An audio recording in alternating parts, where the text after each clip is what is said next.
ಸತ್ಯಂ ಪರಂ ಧೀಮಹಿ ಅಂತನ್ನುವಂತಹ ಮಾತವನ್ನ ಇಲ್ಲಿ ವಿಶೇಷವಾಗಿ ಹೇಳ್ತಾರೆ.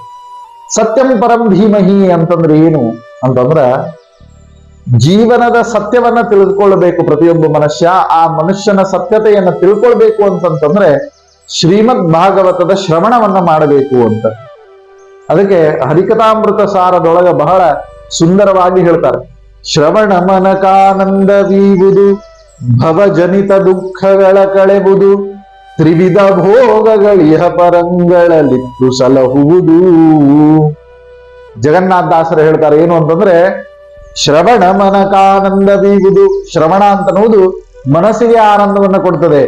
ಶ್ರವಣ ಮನಕಾನಂದವೀವುದು ಭವಜನಿತ ದುಃಖಗಳ ಕಳೆವುದು. ಈ ಜಗತ್ತಿನೊಳಗ, ಈ ಸಂಸಾರದೊಳಗ, ಆ ಸಂಸಾರದಿಂದ ಹುಟ್ಟತಕ್ಕಂತಹ ಏನು ದುಃಖಗಳಿವೆ, ಆ ದುಃಖಗಳನ್ನು ಕಳ್ಕೊಳ್ಬೇಕು ಅಂತಂತಂದ್ರ ನಮಗೆ ಶ್ರವಣ ಆಗಬೇಕು. ಶ್ರವಣ ಮಾಡಬೇಕು, ಶಾಸ್ತ್ರದ ಮನನ ಮಾಡಬೇಕು.